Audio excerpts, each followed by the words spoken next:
സനൽ നമ്മോടൊപ്പം ഉണ്ട്. ശസ്ത്രക്രിയയ്ക്ക് വിധേയനായ സനൽ നമ്മോടൊപ്പം ഉണ്ട്. അദ്ദേഹം നേരിട്ട് അദ്ദേഹത്തിന്റെ ദുരവസ്ഥ വിവരിക്കും. സനൽ, താങ്കളുടെ അവസ്ഥ ഞങ്ങൾ വാർത്തയിലൂടെ അറിഞ്ഞതാണ്. 22 ദിവസം ആശുപത്രിയിൽ കിടക്കേണ്ടി വന്നു, 14 ശസ്ത്രക്രിയയ്ക്ക് വിധേയനാവേണ്ടി വന്നു, ലക്ഷക്കണക്കിന് രൂപ ചെലവഴിക്കേണ്ടി വന്നു, ആകപ്പാടെ ഹെയർ ട്രാൻസ്പ്ലാന്റിനൊന്ന് ശ്രമിച്ചുപോയി. അതിനാണ് എന്തുകൊണ്ട് ഇങ്ങനെ സംഭവിച്ചു എന്ന് എപ്പോഴെങ്കിലും ആ ക്ലിനിക്കിന്റെ ഭാഗത്തു നിന്ന് എന്തെങ്കിലും ഒരു വിശദീകരണം കിട്ടിയിട്ടുണ്ടോ?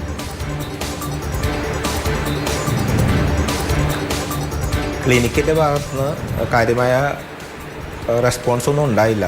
ഞാൻ മാർച്ച് 2 മുതൽ അവർക്ക് എൻ്റെ ഓരോ അപ്ഡേഷൻസ് അറിയിച്ചിരുന്നു. എനിക്ക് പെയിനാണ്, തലയിൽ ഡിസ്കളറേഷൻ വരുന്നുണ്ട്, പസ് പോലെ കാണുന്നു, ഇതെല്ലാം ഞാൻ അവരെ ഡേ ബൈ ഡേ ഇൻഫോം ചെയ്തിരുന്നു. അവരപ്പോൾ ഇതെല്ലാം ഓക്കെ ആവും, ചിലർക്ക് 7 ഡേയ്സ് കൊണ്ട് ക്യൂർ ആവും, ചിലർക്ക് 14 ഡേയ്സ് കൊണ്ട് ക്യൂർ ആവുള്ളൂ സാർ, അതുകൊണ്ട് പെയിൻ വരികയാണെങ്കിൽ സാർ പെയിൻ കില്ലർ കണ്ടിന്യൂ ചെയ്യൂ എന്നുള്ളൊരു ഇൻഫർമേഷനാണ് ആദ്യം കിട്ടിയത്.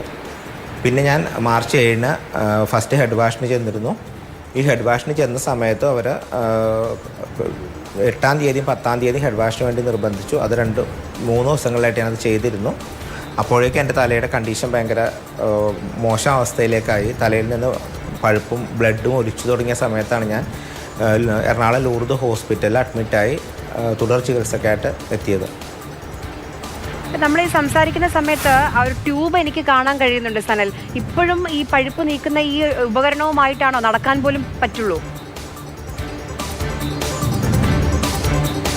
അതെ, ഇപ്പോൾ എനിക്ക് 3 ആഴ്ച കൂടി എൻ്റെ തലയിൽ ഈ മെഷീൻ കണക്ട് ചെയ്യണം. പിന്നെ ലാസ്റ്റ് വെനസ്ഡേ വീണ്ടും കാലിൽ നിന്ന് സ്കിന്നെടുത്ത് ഗ്രാഫ്റ്റ് ചെയ്ത് വെച്ചേക്കാണ് തലയിലിപ്പോൾ. അപ്പോൾ ആ മുറിവ് അല്ലെങ്കിൽ ആ സ്കിൻ തലയിൽ ഫിക്സ് ആവുന്നത് വരെ ഈ വാക്വം ഡിവൈസുമായിട്ടാണ് ഞാൻ എൻ്റെ യാത്ര തുടർന്നുകൊണ്ടിരിക്കുന്നത്. ഇപ്പോഴും ഈ ഡെർമ ക്ലിനിക്കിൽ താങ്കളെ ട്രീറ്റ് ചെയ്തത് ഒരു രജിസ്ട്രേർഡ് മെഡിക്കൽ പ്രാക്ടീഷണർ ആയിരുന്നോ? അത് അന്വേഷിച്ചോ? സാർ, അത് എൻ്റെ ഭാഗത്തു നിന്നുണ്ടായിരുന്നൊരു വീഴ്ചയാണ്. ഞാൻ ആളുടെ രജിസ്ട്രേഷനോ ആളുടെ ഡിഗ്രിയോ ഞാൻ അന്വേഷിച്ചില്ലായിരുന്നു. കാരണം അവരെനിക്ക് ധരിപ്പിച്ചത് ആൾ സർജനാണ്, ഡോക്ടറാണെന്ന് പറയുന്ന തെളിവുകൾ എൻ്റെ കയ്യിലുണ്ട്.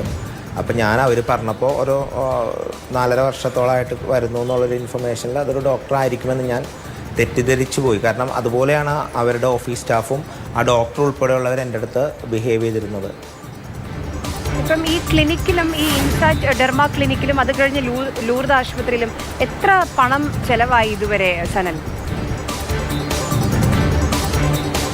എനിക്ക് ഡെർമ ക്ലിനിക്കിൽ ഞാൻ സ്പെൻഡ് ചെയ്ത് 54,500 ആയിരുന്നു. പക്ഷേ എനിക്ക് ലൂർദ് ഹോസ്പിറ്റലിൽ ഇപ്പോൾ ഓൾമോസ്റ്റ് ഒരു 10 lakhs കഴിഞ്ഞു. കാരണം ഈ മെഷീൻ ഉൾപ്പെടെ നമ്മൾ ഡെയിലി റെൻറ്റിനാണ് നമ്മൾ വെച്ചിരിക്കുന്നത്. ഒരു പ്രൈവറ്റ് കമ്പനിയാണ് ഈ മെഷീൻ നമുക്ക് പ്രൊവൈഡ് ചെയ്തിരിക്കുന്നത്, ഹൈദരാബാദ് കമ്പനിയാണ്.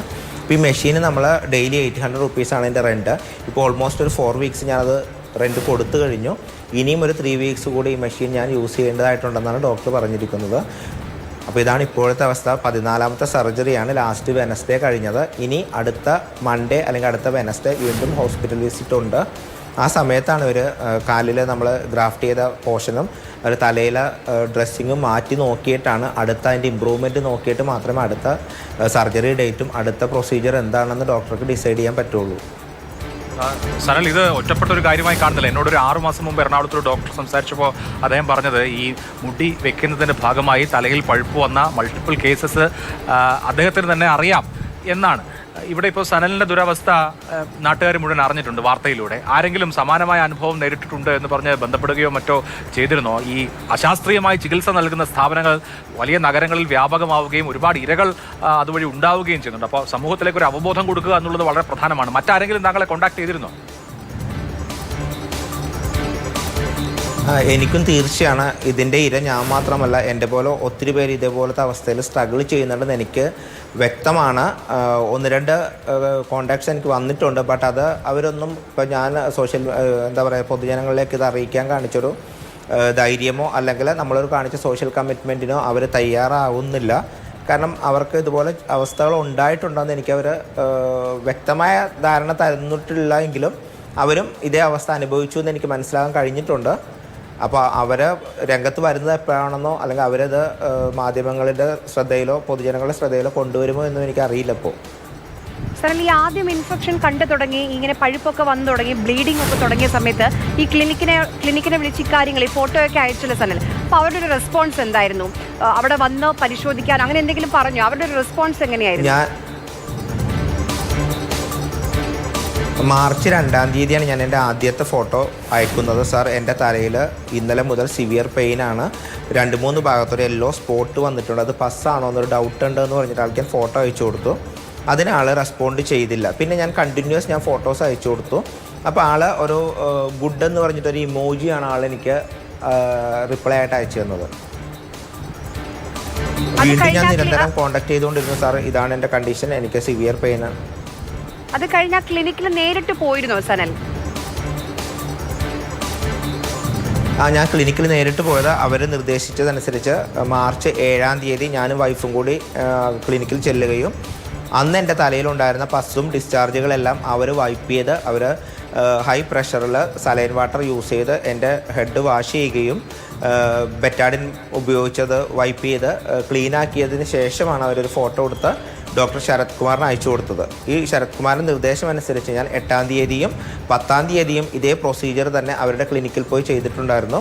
10-ാം തീയതി ആയപ്പോഴേക്കും ഇവരുടെ ഭാഗത്തുനിന്ന് അവർക്കതൊന്നും ചെയ്യാൻ പറ്റില്ല എന്നെനിക്ക് പൂർണ്ണ ബോധ്യം വന്നതുകൊണ്ട് അവരുടെ പെർമിഷനോടെ അവരെ ഇൻഫോം ചെയ്തിട്ടാണ് അന്ന് എനിക്ക് ക്ലീനിങ് ചെയ്യുന്ന സമയത്ത് കൂടെ ഉണ്ടായിരുന്ന ഒരു ഡെർമറ്റോളജിസ്റ്റിനോട് ഞാൻ ഇൻഫോം ചെയ്തിരുന്നു, മാം ഞാൻ അടുത്ത ഏതെങ്കിലും ഒരു ഹോസ്പിറ്റലിലേക്ക് ഞാൻ പോവുകയാണ്. ശരത്തിനെയും അത് ഇൻഫോം ചെയ്തിട്ടാണ് ഞാൻ ലൂർദിൽ അഡ്മിറ്റ് ആയത്. ലൂർദിൽ അഡ്മിറ്റ് ആയതിനു ശേഷവും ഞാൻ മാർച്ച് 12-ാം തീയതി വരെ ശരത്തുമായി കമ്മ്യൂണിക്കേറ്റ് ചെയ്തിരുന്നു.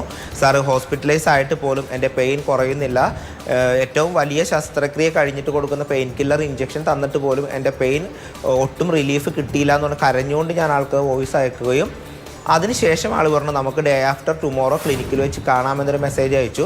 ബട്ട് ആ ആൾ പറഞ്ഞിരുന്ന ഡേ ആഫ്റ്റർ ടുമോറോ വരെ ഞാൻ വെയിറ്റ് ചെയ്തിരുന്നുവെങ്കിൽ ഇങ്ങനൊരു അഭിമുഖത്തിന് ഞാനിവിടെ ഉണ്ടായിരിക്കില്ല എന്ന് എനിക്ക് പൂർണ്ണ ബോധ്യമാണ്. കാരണം ഞാൻ മാർച്ച് 13-ാം തീയതി തന്നെ സർജറികൾ സ്റ്റാർട്ട് ചെയ്തതിൻ്റെ അടിസ്ഥാനത്തിലാണ് എത്രയും ഗുരുതരമായ ബാക്ടീരിയ ബാധിച്ച ഞാൻ ഇപ്പോൾ ഇന്ന് ജീവിച്ചിരിക്കുന്നത് തന്നെയെന്ന് എനിക്ക് പൂർണ്ണ ബോധ്യമുണ്ട്. ലൂർദിൽ പോയപ്പോൾ അവിടുത്തെ ഡോക്ടർമാർ താങ്കളുടെ തല കണ്ടിട്ട് എന്താണ് പറഞ്ഞത്? ഫസ്റ്റ് ഞാൻ പോയത് ലൂർദിൽ എൻഡോക്രൈനോളജിസ്റ്റ് ഡോക്ടർ നവ്യ മാമിൻ്റെ അടുത്താണ്. അപ്പോൾ നവ്യ മാമിൻ്റെ അടുത്ത് ഞാൻ പറഞ്ഞത്, കാരണം കൺട്രോൾഡ് 132 ഡയബറ്റിക് ഉണ്ടായിരുന്ന ഞാൻ 591 എലിവേറ്റ് ചെയ്തതിൻ്റെ റീസൺ ഡോക്ടർ ശരത് കുമാറിനോട് തന്നെ ചോദിച്ചപ്പോൾ ശരത് കുമാർ പറഞ്ഞു അത് ഞങ്ങൾ തന്ന സ്റ്റിറോയിഡിൻ്റെ ആണ്. സ്റ്റിറോയിഡ് ആദ്യം എനിക്ക് തന്നിരുന്നു. എഗെയിൻ അവർ വീണ്ടും അത് തന്നെ കണ്ടിന്യൂ ചെയ്യാൻ വേണ്ടിയിട്ട് അവരുടെ ക്ലിനിക്കിൽ നിന്ന് അതിൻ്റെ പ്രിസ്ക്രിപ്ഷൻ തന്നിട്ടുണ്ട്. അതിൻ്റെ പേയ്മെൻറ്റ് അടിച്ച ഡീറ്റെയിൽസ് എല്ലാം എൻ്റെ കയ്യിലുണ്ട്.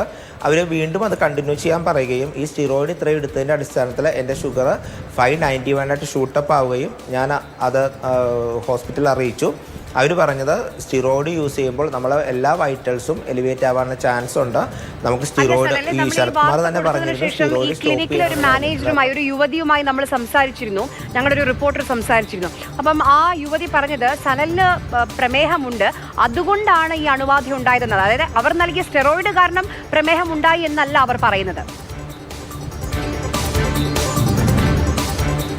മാം, അത് ഞാൻ അവരുടെ സർജിക്കൽ പ്രൊസീജിയർ ഫെബ്രുവരി 26 ഫെബ്രുവരി 24-ാം തീയതിയും 25-ാം തീയതിയും എൻ്റെ എല്ലാ ബ്ലഡ് പാരാമീറ്റേഴ്സും ടെസ്റ്റ് ചെയ്തിട്ടുള്ള റിസൾട്ട് വാട്സപ്പ് ത്രൂ അവർക്ക് അയക്കുകയും ഞാൻ ഡയറക്റ്റ് 26-ാം തീയതി ചെന്നപ്പോൾ അവരുടെ ഹോസ്പിറ്റൽ ക്ലിനിക്കിൽ ഞാനത് സബ്മിറ്റ് ചെയ്തിട്ടുള്ളതുമാണ്. ഞാനൊരു ഡയബറ്റിക് പേഷ്യൻ്റാണ്. അൺകൺട്രോൾഡ് ഡയബറ്റിക് ആയിരുന്നുവെങ്കിൽ എങ്ങനെയാണ് ഇവരെന്നെ സർജിക്കൽ പ്രൊസീജിയർ വിധേയമാക്കുന്നത്? ഒരു ക്ലിനിക്കിലായാലും ഹോസ്പിറ്റലിലായാലും ഒരാൾക്കൊരു സർജറി ചെയ്യണമെന്നുണ്ടെങ്കിൽ ഡയബറ്റിക് ഉണ്ടെങ്കിൽ ഒരു ഫിസിഷ്യൻ്റെ ഫിറ്റ്നസ് എടുത്ത് മാത്രമേ ഒരു സർജറിക്ക് അല്ലെങ്കിൽ ഈവൻ ഒരു പല്ല് പറിക്കണമെങ്കിൽ പോലും ഒരു ഫിസിഷ്യൻ ഫിറ്റ്നസ് ഇല്ലാതെ ചെയ്യില്ല. പിന്നെ ഇവർ എന്തുകൊണ്ടാണ് ഇങ്ങനെ ഒരു ആരോപണം ഉന്നയിക്കുന്നതെന്ന് എനിക്ക് അറിയുന്നില്ല. കാരണം ഇതൊരു ഹോസ്പിറ്റൽ ക്ലിനിക് ആണെങ്കിൽ ഒരു അനസ്തെറ്റിസ്റ്റ് ഉണ്ടാവണം, ഒരു ഫിസിഷ്യൻ ഉണ്ടാവണം. ഇങ്ങനെയുള്ള ആരെയും ഞാനവിടെ കണ്ടില്ല. ഞാൻ ആകെ അവിടെ കണ്ടത് ഈ ശരത് കുമാർ എന്ന ഡോക്ടറാണ്, സർജനാണെന്ന് പറയുന്ന വ്യക്തിയെയും പിന്നെ അവിടെ ഒരു ഡെർമറ്റോളജിസ്റ്റ് എന്ന് പറഞ്ഞൊരു ലേഡിയെയുമാണ് ഞാനവിടെ കണ്ടിട്ടുള്ളത്. അപ്പോൾ ഇവർ ഉന്നയിക്കുന്നത് തികച്ചും തെറ്റായ വാദമാണ്. കാരണം എനിക്ക് ഡയബറ്റിക് അൺകൺട്രോൾഡ് ആയിരുന്നു എങ്കിൽ ഇവരെന്തുകൊണ്ട് എന്നെ ശസ്ത്രക്രിയക്ക് 2 ദിവസം വിധേയമാക്കി എന്നുള്ളതും വലിയൊരു ചോദ്യം തന്നെയല്ലേ? തീർച്ചയായും സനൽ, ഇപ്പം സനൽ 2 ദിവസം കഴിഞ്ഞാൽ വീണ്ടും ലൂർദ് ആശുപത്രിയിലേക്ക് കൺസൾട്ടേഷന് പോവുകയാണ്. അത് അവസാനത്തെ ആശുപത്രി വിസിറ്റ് ആകട്ടെ എന്ന് മാത്രമേ നമുക്ക് ഈ സമയത്ത് പ്രതീക്ഷിക്കാൻ കഴിയുകയുള്ളൂ. ആരോഗ്യം മെച്ചപ്പെടട്ടെ, ശാസ്ത്രീയ ചികിത്സ നേടി ആരോഗ്യം മെച്ചപ്പെടട്ടെ എന്ന് ഞങ്ങളും ആശംസിക്കുകയാണ്. വളരെ ദൗർഭാഗ്യകരമാണ് ഇതുപോലെയുള്ള മോശം അശാസ്ത്രീയ ചികിത്സാ കേന്ദ്രങ്ങൾ മനുഷ്യരെ ഇത്തരത്തിലൊക്കെ ഉപദ്രവിക്കുന്നുണ്ട്. ശക്തമായ നടപടി ഇക്കാര്യത്തിൽ ആവശ്യമുണ്ട് എന്നുള്ള കാര്യം അവിതർക്കിതമാണ്.